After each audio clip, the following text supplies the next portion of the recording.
नमस्कार। इस महत्वपूर्ण कार्यक्रम में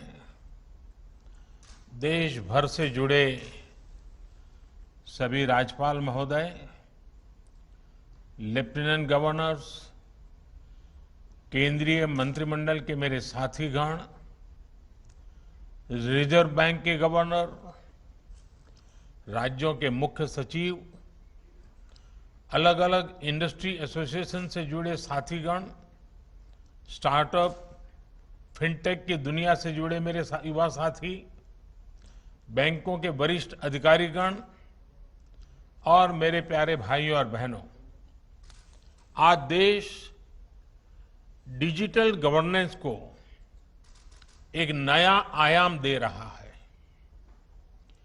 ई रूपी वाउचर देश में डिजिटल ट्रांजैक्शन को, डीबीटी को और प्रभावी बनाने में बहुत बड़ी भूमिका निभाने वाला है।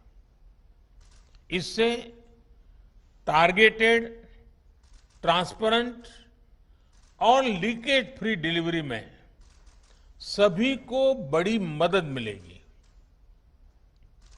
21वीं सदी का भारत आज कैसे आधुनिक टेक्नोलॉजी की मदद से आगे बढ़ रहा है, टेक्नोलॉजी को लोगों के जीवन में जोड़ रहा है, ई रूपी उसका भी एक प्रतीक है। और मुझे खुशी है कि ये शुरुआत उस समय हो रही है जब देश आजादी के 75 वर्ष पर अमृत महोत्सव मना रहा है। और ऐसे समय में देश ने फ्यूचरिस्टिक रिफॉर्म का एक और अहम कदम बढ़ाया है। साथियों, सरकार ही नहीं, अगर कोई सामान्य संस्था या संगठन किसी के इलाज में, किसी की पढ़ाई में या दूसरे काम के लिए कोई मदद करना चाहता है तो वो कैश के बजाय ई रूपी दे पाएगा। इससे सुनिश्चित होगा कि उसके द्वारा दिया गया धन उसी काम में लगा है जिसके लिए वो राशि दी गई है। अभी शुरुआती चरण में ये योजना देश के हेल्थ सेक्टर से जुड़े बेनिफिट्स पर लागू की जा रही है। मान लीजिए कोई ऑर्गेनाइजेशन सेवा भाव से भारत सरकार के द्वारा जो मुफ्त वैक्सीन दी जा रही है उसका लाभ लेना नहीं चाहता है, लेकिन जो प्राइवेट अस्पतालों में जहां कुछ कीमत देकर के वैक्सीन चल रही है उसमें भेजना चाहता है। अगर वो 100 गरीबों को वैक्सीन लगवाने की उसकी इच्छा है तो वो उन 100 गरीबों को ई रूपी वाउचर दे सकता है। ई रूपी वाउचर ये सुनिश्चित करेगा कि उसका इस्तेमाल वैक्सीन लगवाने में ही हो, किसी और काम में नहीं।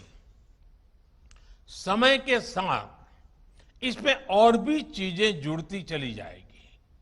जैसे कोई किसी के इलाज पर खर्च करना चाहता है, कोई टीबी के मरीज को सही दवाओं और भोजन के लिए आर्थिक मदद देना चाहता है, या फिर बच्चों को, गर्भवती महिलाओं को भोजन और पर्यावरण से जुड़ी दूसरी सुविधाएं पहुंचाना चाहता है, तो ई रूपी उनके लिए बहुत मददगार साबित होगा। यानी ई रूपी एक तरह से पर्सन के साथ साथ पर्पज स्पेसिफिक भी है। जिस मकसद से कोई मदद या कोई बेनिफिट दिया जा रहा है वो उसी के लिए प्रयोग होगा, ये ई रूपी सुनिश्चित करने वाला है। कोई अब अगर चाहेगा कि वो वृद्धाश्रम में 20 नए बेड लगवाना चाहता है तो ई रूपी वाउचर उसकी मदद करेगा। कोई किसी क्षेत्र में 50 गरीबों के लिए भोजन की व्यवस्था करना चाहता है तो ई रूपी वाउचर उसकी मदद करेगा। अगर कोई गौशाला में चारे की व्यवस्था करना चाहता है तो ई रूपी वाउचर उसकी भी मदद करेगा। इसे अगर राष्ट्रीय परिप्रेक्ष्य में देखें तो अगर सरकार द्वारा किताबों के लिए पैसा भेजा गया है तो ई रूपी ये सुनिश्चित करेगा कि किताबें ही खरीदी जाएं। अगर यूनिफॉर्म के लिए पैसा भेजा है तो उससे यूनिफॉर्म ही खरीदी जाए। अगर सब्सिडाइज खाद के लिए मदद की है तो वो खाद खरीदने के लिए ही काम आए। गर्भवती महिलाओं के लिए दिए गए कैश से सिर्फ पोषक आहार ही खरीदा जा सके, यानी पैसा देने के बाद हम उसका जो इस्तेमाल चाहते हैं ई रूपी वाउचर उसे सिद्ध करेगा। साथियों, पहले हमारे देश में कुछ लोग चाहते थे कि टेक्नोलॉजी, और वो कहते भी थे कि टेक्नोलॉजी तो केवल अमीरों की चीज है, भारत तो गरीब देश है, इसलिए भारत के लिए टेक्नोलॉजी का क्या काम। जब हमारी सरकार टेक्नोलॉजी को मिशन बनाने की बात करती थी तो बहुत से राजनेता, कुछ खास किस्म के एक्सपर्ट्स उस पर सवाल खड़ा करते थे। लेकिन आज देश ने उन लोगों की सोच को नकारा भी है और गलत भी साबित किया है। आज देश की सोच अलग है, नई है। आज हम टेक्नोलॉजी को गरीबों की मदद के, उनकी प्रगति के एक टूल के रूप में देख रहे हैं। आज दुनिया देख रही है कैसे भारत में टेक्नोलॉजी पारदर्शिता और ईमानदारी ला रही है, कैसे टेक्नोलॉजी नए अवसरों को पैदा करने में, उन्हें गरीबों को सुलभ बनाने का काम कर रही है, और कैसे टेक्नोलॉजी सरकार और लाल फीताशाही पर सामान्य मानवीय की निर्भरता को कम कर रही है। आप आज के ही यूनिक प्रोडक्ट को देखिए। आज हम यहां तक इसलिए पहुंचे हैं क्योंकि देश ने जनधन खातों को खोलने, उन्हें मोबाइल और आधार से जोड़ने और जैम जैसी व्यवस्था के लिए वर्षों मेहनत की है। जब जैम को शुरू किया गया था तब बहुत से लोग इसके महत्व को नहीं समझ पा रहे थे, लेकिन इसकी अहमियत को हमने लॉकडाउन के समय देखा। जब दुनिया के बड़े बड़े देश परेशान थे कि लॉकडाउन में कैसे अपने गरीबों की मदद करें, लेकिन भारत के पास एक पूरी व्यवस्था तैयार थी। दूसरे देश अपने यहां के पोस्ट ऑफिस और बैंक खुलवा रहे थे तो वहीं भारत महिलाओं के बैंक खातों में सीधे आर्थिक मदद भेज रहा था। भारत में अब तक डायरेक्ट बेनिफिट ट्रांसफर के जरिए करीब 17.5 लाख करोड़ रुपए सीधे लाभार्थियों के खाते में भेजे जा चुके हैं। आज केंद्र सरकार 300 से ज्यादा योजनाओं का लाभ डीबीटी के माध्यम से, डायरेक्ट बेनिफिट ट्रांसफर के माध्यम से लोगों तक पहुंचा रही है। लगभग 90 करोड़ देशवासियों को इसके तहत किसी न किसी रूप में लाभ हो रहा है। राशन हो, एलपीजी गैस हो, इलाज हो, स्कॉलरशिप हो, पेंशन हो, मजदूरी हो, घर बनाने के लिए मदद हो, ऐसे अनेक लाभ डीबीटी से मिल रहे हैं। पीएम किसान सम्मान निधि के तहत 1,35,000 करोड़ रुपए सीधे किसानों के बैंक अकाउंट में पहुंचाए गए हैं। इस बार तो किसानों से जो गेहूं की सरकारी खरीद हुई है उसका लगभग 85,000 करोड़ रुपए सीधा किसानों के बैंक खाते में ही ट्रांसफर किया गया है। इन सारे प्रयोगों का बहुत बड़ा लाभ ये हुआ है कि देश के करीब करीब 1.25 लाख करोड़ रुपए से अधिक गलत हाथों में जाने से बचे हैं। साथियों, भारत आज दुनिया को दिखा रहा है कि टेक्नोलॉजी को एडप्ट करने में, उससे जुड़ने में वो किसी से भी पीछे नहीं है। इनोवेशंस की बात हो, सर्विस डिलीवरी में टेक्नोलॉजी के इस्तेमाल हो, भारत दुनिया के बड़े देशों के साथ मिलकर ग्लोबल लीडरशिप देने की क्षमता रखता है। पिछले 7 सालों में भारत ने अपनी प्रगति को जो गति दी है उसमें टेक्नोलॉजी के सही इस्तेमाल की बड़ी भूमिका है। आप सोचिए, क्या 8-10 साल पहले किसी ने कल्पना की थी कि टोल बूथ पर करोड़ों गाड़ियां बिना किसी फिजिकल ट्रांजैक्शन के लेन देन से निकलेगी? आज के फास्टैग से ये संभव हुआ है। क्या 8-10 साल पहले किसी ने सोचा था कि दूर सुदूर गांव में बैठा कोई हस्तशिल्पी अपने प्रोडक्ट दिल्ली के किसी सरकारी दफ्तर में सीधे भेज पाएगा? आज जेम यानी government e market place portal से ये मुमकिन है। क्या 8-10 साल पहले किसी ने सोचा था कि हमारे सर्टिफिकेट्स, डॉक्यूमेंट्स हर समय डिजिटली हमारी जेब में होंगे और हर जगह एक क्लिक पर इस्तेमाल हो पाएंगे? आज ये डिजी लॉकर से मुमकिन है। क्या 8-10 साल पहले किसी ने सोचा था कि भारत में एमएसएमई सेक्टर के उद्यमियों को सिर्फ 59 मिनट में लोन अप्रूव हो पाएगा? आज भारत में ये भी मुमकिन है। और इसी तरह 8-10 साल पहले क्या आपने सोचा था कि आप किसी काम के लिए एक डिजिटल वाउचर भेजेंगे और काम हो जाएगा? आज ये भी ई रूपी के जरिए मुमकिन हो चुका है।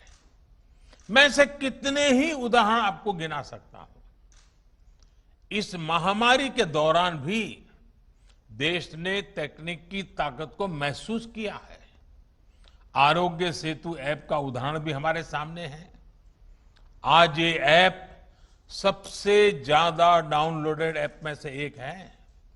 इसी तरह कोविन पोर्टल भी आज हमारे वैक्सीनेशन प्रोग्राम में, वैक्सीनेशन सेंटर के चयन में, रजिस्ट्रेशन में, वैक्सीन सर्टिफिकेट प्राप्त करने में देशवासियों की बड़ी मदद कर रहा है।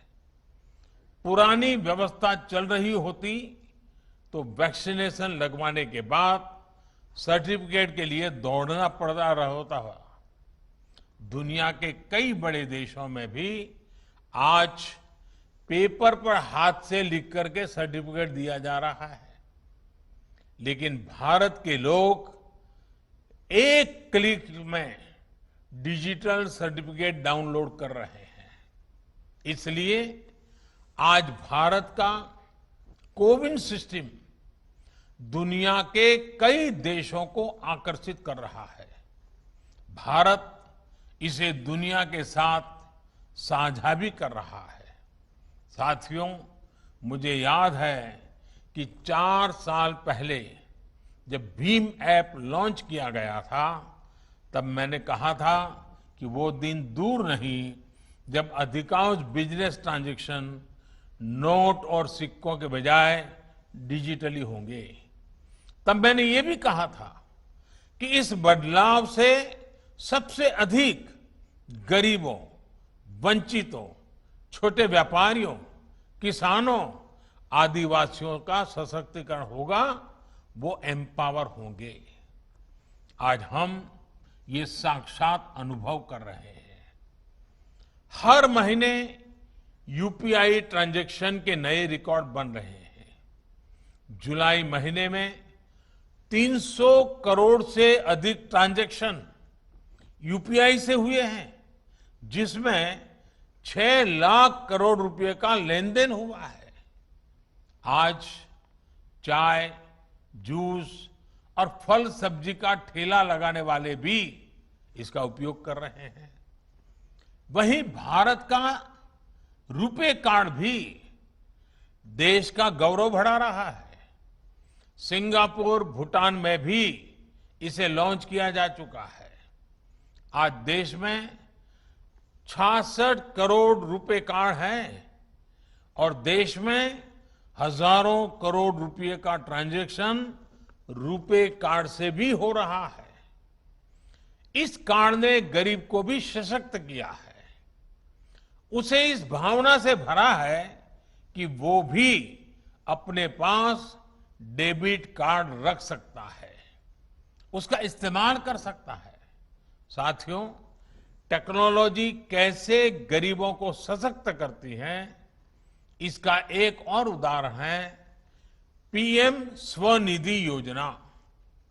हमारे देश में तो रेहड़ी पटरी वाले, ठेला चलाने वाले भाई बहन हैं, उनके फाइनेंशियल इंक्लूजन के बारे में पहले कभी नहीं सोचा गया था। अपना काम आगे बढ़ाने के लिए उन्हें बैंक से मदद मिलना असंभव था। जब डिजिटल ट्रांजैक्शन की कोई हिस्ट्री ही ना हो, कोई डॉक्यूमेंट ना हो, तो बैंक से लोन लेने के लिए हमारे रेहड़ी पटरी वाले साथी पहला कदम भी नहीं बढ़ा पाते थे। इसी को समझते हुए हमारी सरकार ने पीएम स्वनिधि योजना की शुरुआत की। आज देश के छोटे बड़े शहरों में 23 लाख से अधिक रेहड़ी पटरी और ठेले वालों को इस योजना के तहत मदद दी गई है। इसी कोरोना काल में करीब करीब 2300 करोड़ रुपए उन्हें दिए गए हैं। ये गरीब साथी अब डिजिटल ट्रांजैक्शन कर रहे हैं और अपना लोन चुका रहे हैं। यानी अब उनके लेन देन की एक डिजिटल हिस्ट्री बन रही है। पीएम स्वनिधि में ये व्यवस्था की गई है कि 10,000 रुपए का पहला लोन चुकाने पर 20,000 का दूसरा लोन और दूसरा लोन चुकाने पर 50,000 का तीसरा लोन रेहड़ी पटरी वाले साथियों को दिया जाएगा। आपको जानकर खुशी होगी कि आज सैकड़ों रेहड़ी पटरी और ठेले वाले भाई बहन अब तीसरा लोन प्राप्त करने की दिशा में आगे बढ़ रहे हैं। साथियों, देश में डिजिटल इंफ्रास्ट्रक्चर और डिजिटल ट्रांजैक्शन के लिए जो काम पिछले 6-7 वर्षों में हुआ है, उसका लोहा आज दुनिया भी मान रही है। विशेषकर भारत में फिनटेक का बहुत बड़ा आधार तैयार हुआ है। ऐसा आधार तो बड़े बड़े देशों में भी नहीं है। देशवासियों का पॉजिटिव माइंडसेट, फिनटेक सॉल्यूशन को एडॉप्ट करने की उनकी क्षमता भी असीम है। इसलिए ये आज भारत के युवाओं, भारत के स्टार्टअप इकोसिस्टम के लिए भी बेहतरीन मौका है। भारत के स्टार्टअप्स के लिए फिनटेक में अनेकों संभावनाएं हैं। साथियों, मुझे विश्वास है कि ई रूपी वाउचर भी सफलता के नए अध्याय लिखेगा। इसमें हमारे बैंकों और हमारे पेमेंट गेटवे का बहुत बड़ा रोल है। हमारे सैकड़ों प्राइवेट अस्पतालों, कॉरपोरेट्स, उद्योग जगत, एनजीओज और दूसरे संस्थानों ने भी इसको लेकर बहुत रुचि दिखाई है। मेरा राज्य सरकारों से भी आग्रह है कि अपनी योजनाओं का सटीक और संपूर्ण लाभ सुनिश्चित करने के लिए ई-रूपी का अधिक से अधिक उपयोग करें। मुझे विश्वास है कि हम सभी की ऐसी ही सार्थक साझेदारी एक ईमानदार और पारदर्शी व्यवस्था के निर्माण को और गति देगी। एक बार फिर सभी देशवासियों को इस बड़े रिफॉर्म के लिए बहुत बहुत बधाई देता हूं, बहुत बहुत शुभकामनाएं। धन्यवाद।